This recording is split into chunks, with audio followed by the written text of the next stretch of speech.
यह समाचार इजरायल के प्रधानमंत्री बेंजामिन नेतन्याहू द्वारा संयुक्त राष्ट्र महासभा में दिए गए भाषण पर आधारित है, जिसमें उन्होंने इजरायल की सुरक्षा और अस्तित्व की रक्षा के प्रति अपनी प्रतिबद्धता को दोहराया है।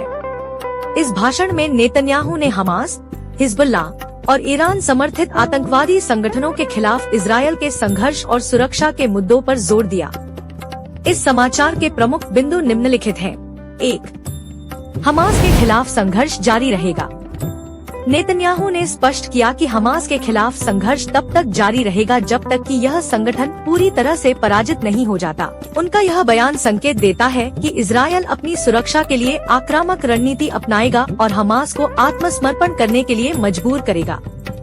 यह स्पष्ट है कि इजरायल हमास को एक अस्तित्वगत खतरे के रूप में देखता है और नेतन्याहू ने इसे क्रूर दुश्मन कहा, जो इजरायल को समाप्त करना चाहता है। इसीलिए इजरायल पूरी जीत तक लड़ाई जारी रखेगा। 2. हिजबुल्लाह के खिलाफ कड़ा रुख।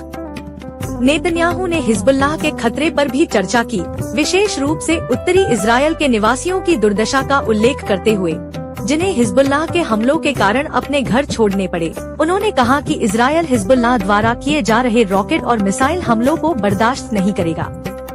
जब तक हिजबुल्लाह संयुक्त राष्ट्र सुरक्षा परिषद के प्रस्ताव 1701 का पालन नहीं करता, तब तक इजरायल की डिफेंस फोर्स IDF अपनी सैन्य गतिविधियां बंद नहीं करेगी। यह इजरायल की सुरक्षा के लिए उसकी आक्रामक रणनीति को दर्शाता है। 3. लेबनान में संभावित जमीनी हमले की तैयारी।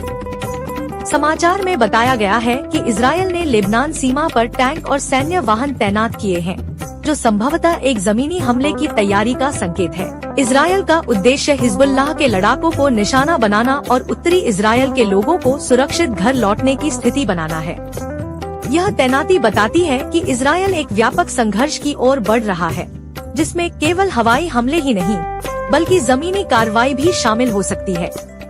इसका उद्देश्य न केवल आतंकवादी ठिकानों को नष्ट करना है, बल्कि उत्तरी इजरायल में सुरक्षा सुनिश्चित करना भी है। 4. ईरान और आतंकवादी संगठनों का खतरा। नेतन्याहू ने अपने भाषण में ईरान समर्थित आतंकवादी संगठनों का भी जिक्र किया, जिनका उद्देश्य इजरायल को समाप्त करना और पूरे क्षेत्र को अस्थिर करना है। उन्होंने इसे सभ्यता को अंधकारमय युग में धकेलने के रूप में वर्णित किया। इस बयान के माध्यम से नेतन्याहू ने अंतर्राष्ट्रीय समुदाय को यह संदेश देने की कोशिश की कि यह संघर्ष केवल इजरायल का नहीं, बल्कि पूरी सभ्यता और वैश्विक स्थिरता का मुद्दा है। 5. इजरायल की शांति और सुरक्षा के लिए प्रतिबद्धता। नेतन्याहू ने इजरायल की शांति के प्रति प्रतिबद्धता को भी दोहराया, लेकिन उन्होंने साफ किया कि यह शांति तभी संभव है जब दुश्मनों का खतरा समाप्त हो जाए।